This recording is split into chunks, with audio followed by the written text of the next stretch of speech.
Bonsoir, chef frère. Comment Oui, ça va? oui, ça va très bien chez toi-même.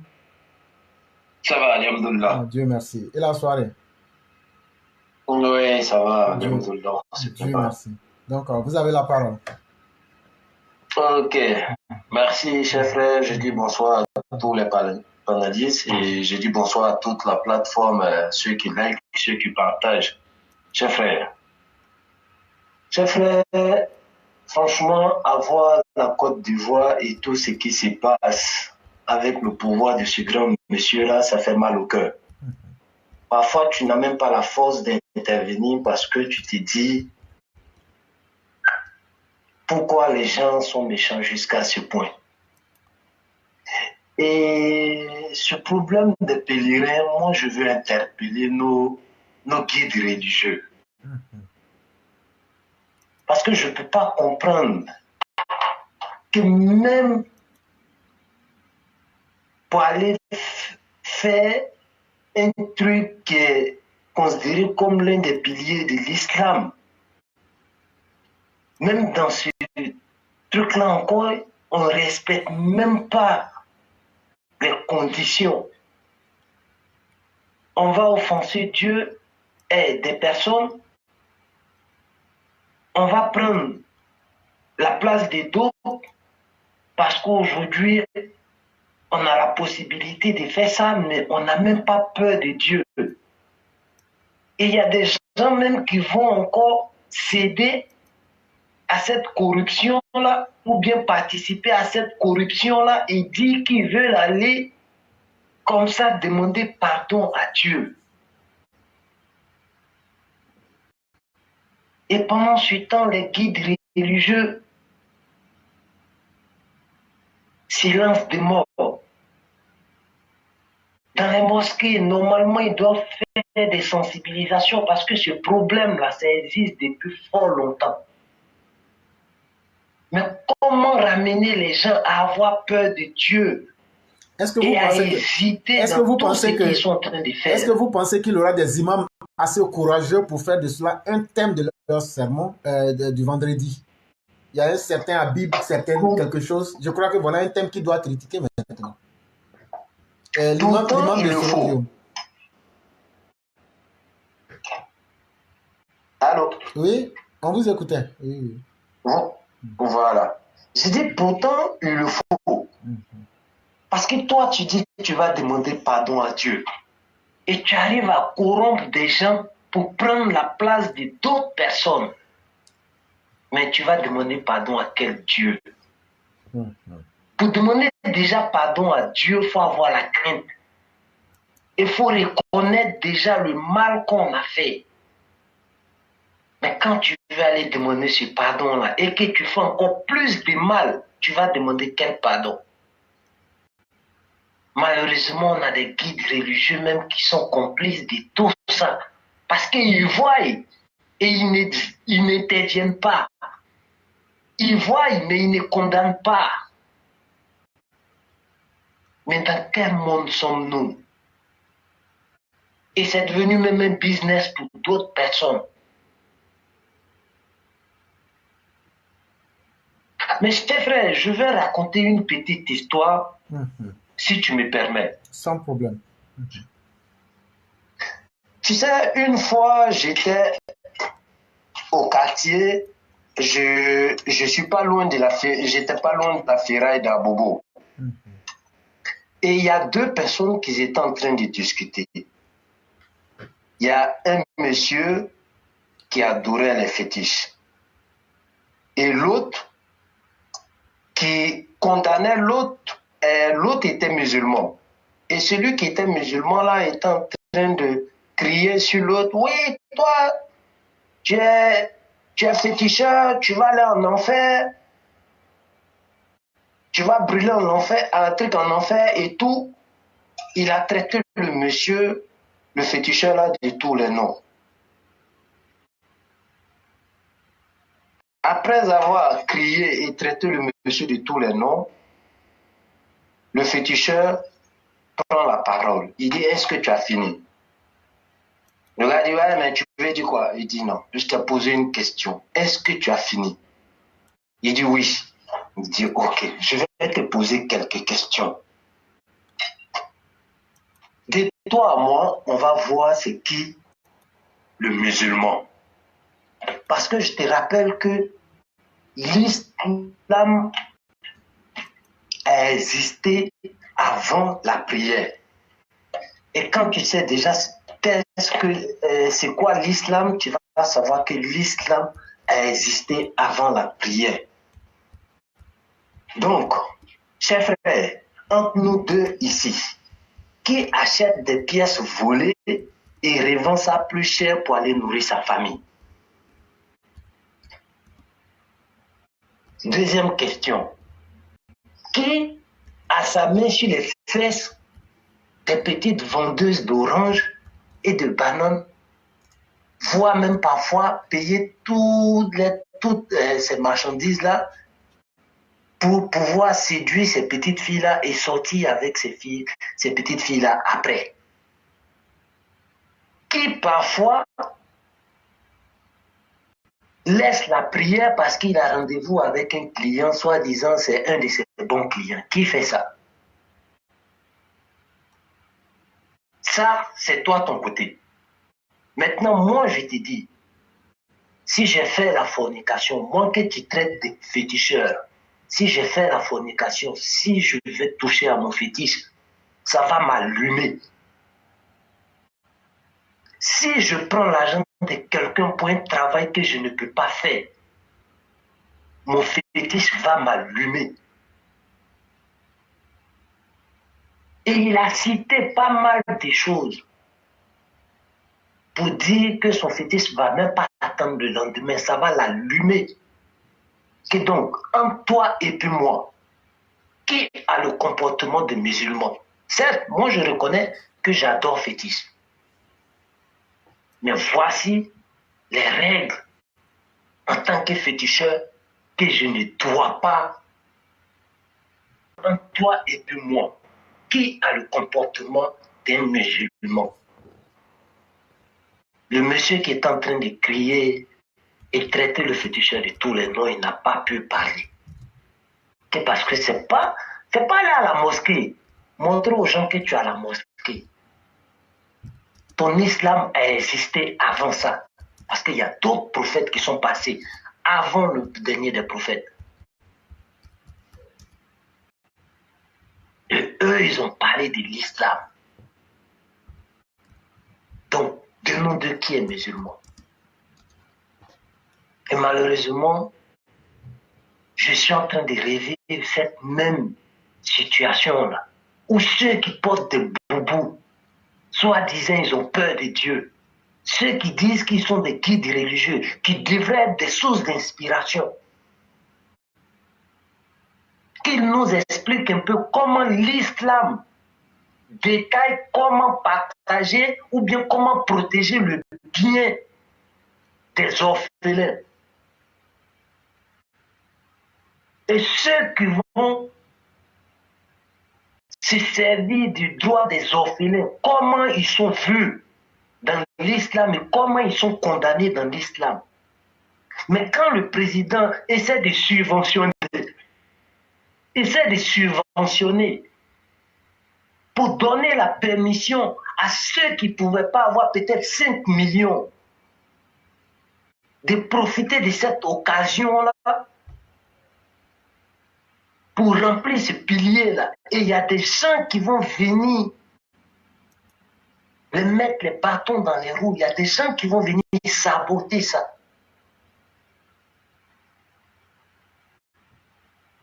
C'est comme si vous étiez en train de saboter ce qui revenait du droit à des orphelins. Mais je pense que vous êtes guide religieux, vous êtes mieux placés pour connaître combien de fois Dieu condamne ça.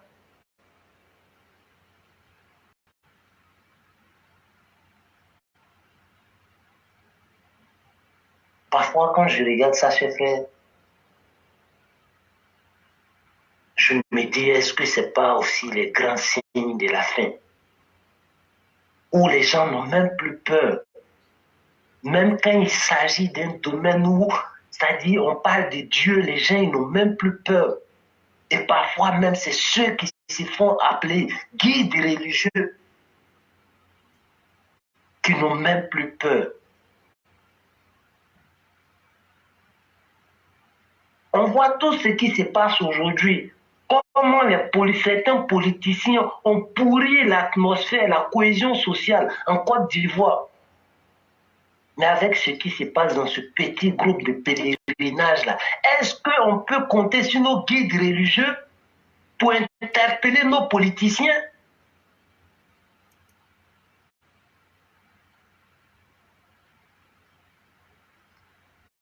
C'est vrai, ça fait peur. Maintenant, je vais essayer d'interpeller un peu quelques ministères chefs. Parce que hier, le président s'est démarqué par ses actes. Lorsqu'hier, il y a un voyou qui n'a jamais appris c'est quoi la politique et qui n'a jamais bien pratiqué la politique, a préféré utiliser la jeunesse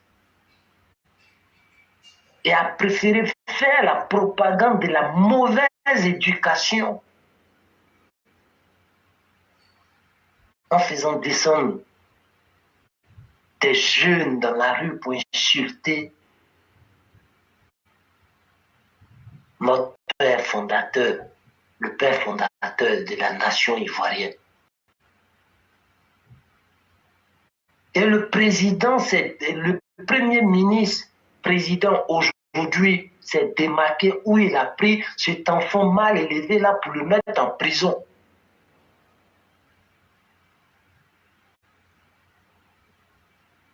Parce qu'il était venu pour un but. Il fallait l'accomplir. Et tous ceux qui allaient se mettre dans une position à lui mettre les bâtons dans les roues, il fallait les corriger.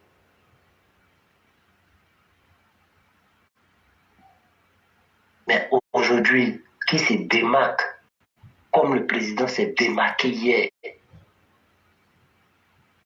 parce qu'il s'est démarqué sur tous les plans. Pour la crise économique, il a montré qu'il était capable de quelque chose. Et pour éduquer ce mal élevé politicien-là, il a attrapé, il a foutu en prison. Pour toujours rappeler à ce monsieur-là que c'est pas comme ça qu'on fait la politique. Et tu ne vas pas venir prendre l'éducation en otage. Mais qui se démarque aujourd'hui?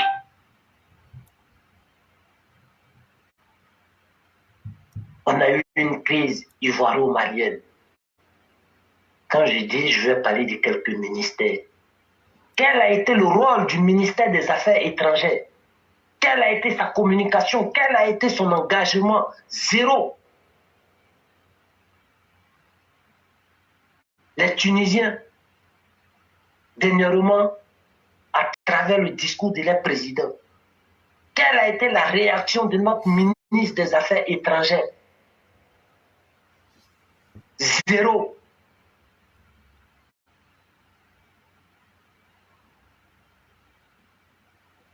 Et on nous dit, non, c'est le président. Mais dans ce cas, si c'est le président qui doit tout faire, ça ne sert à rien d'avoir des ministères où c'est le président qui doit encore prendre des responsabilités là-bas. Alors que chaque poste doit être assuré par celui à qui le président a fait confiance.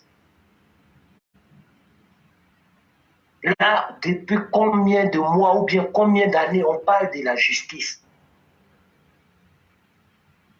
Je suis bien d'accord pour la condamnation de ceux-mêmes qui veulent être les sacrifices de ces vauriens-là.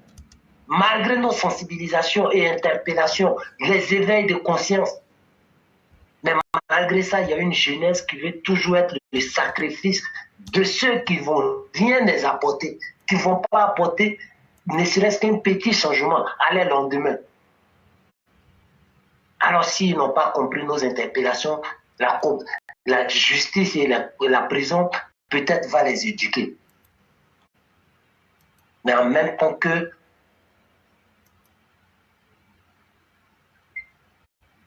j'approuve la condamnation de ceux-mêmes qui veulent être les sacrifices. Mais ça a été condamné pour 24 mois parce qu'ils ont eu un drapeau russe. C'est pas à minimiser.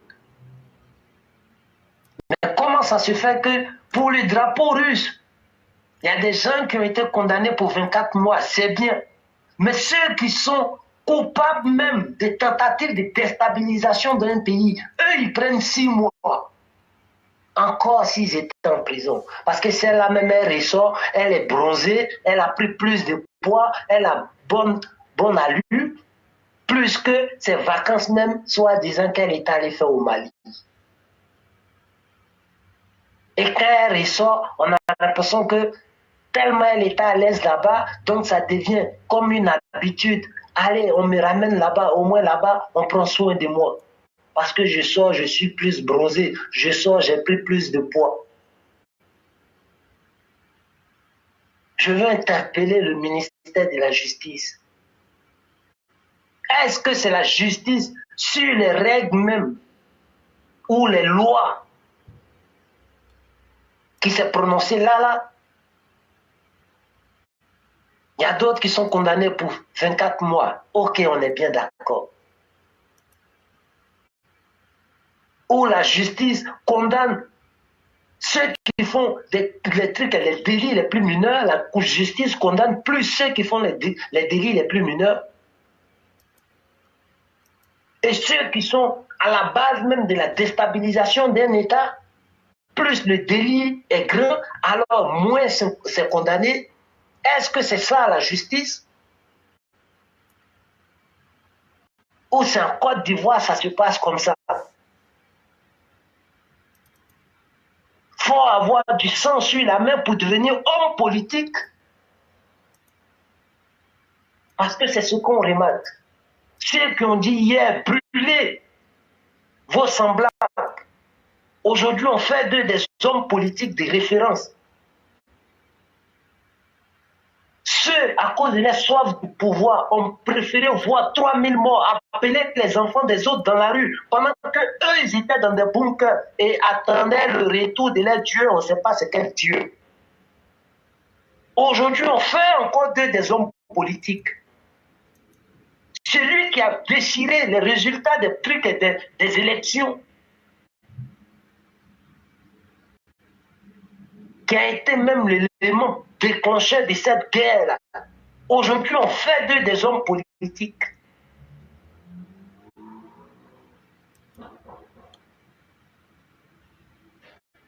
On est en train de préparer quoi?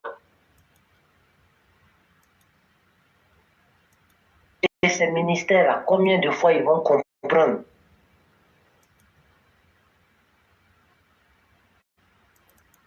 que le rôle est essentiel pour la Côte d'Ivoire? Parce que ceux-là, il n'y a que la loi, la justice qui pourra les éduquer. Mais qu'est-ce qu'on attend? Nous, on sait que vous voulez jouer le rôle des pompiers pyromanes. Ah, faites-nous confiance, ou bien, ah, venez chez nous, parce que vous voyez ce que les autres sont en train de dire en face, donc faites-nous confiance. C'est pas comme ça le président s'est fait remarquer. C'est pas comme ça le président a eu la confiance des gens. Il était dans une situation, il y avait une situation qu'on était en train de traverser, et le monsieur a démontré par A plus B qu'il était l'homme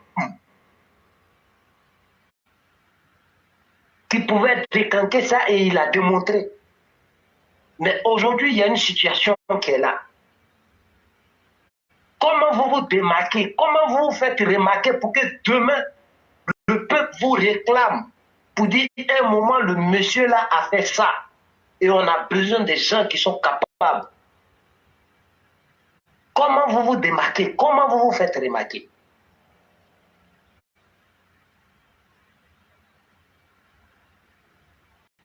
Parce que la solution n'est pas compliquée.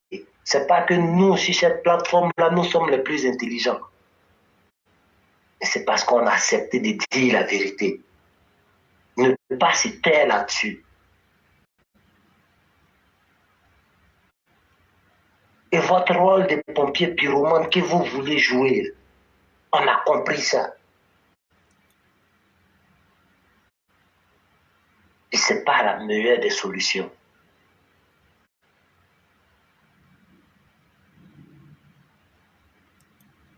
On n'a pas besoin que vous venez sécher nos larmes.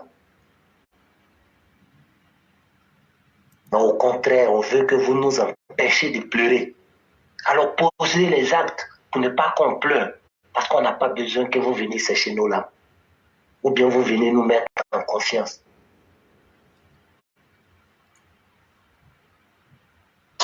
Chef, je vais laisser les autres intervenir. Il n'y a pas de problème.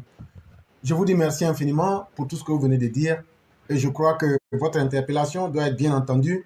Vous êtes en train de critiquer ces cadres du RHDP qui, par incapacité, sont en train de piéger le peuple à un nouveau destin de violence et de troubles. Et demain venir jouer les bienfaiteurs alors qu'on aurait pu éviter tout ça en encourageant avec la force qu'ils ont aujourd'hui au sommet de l'État à pouvoir faire la justice, à pouvoir demander l'équité.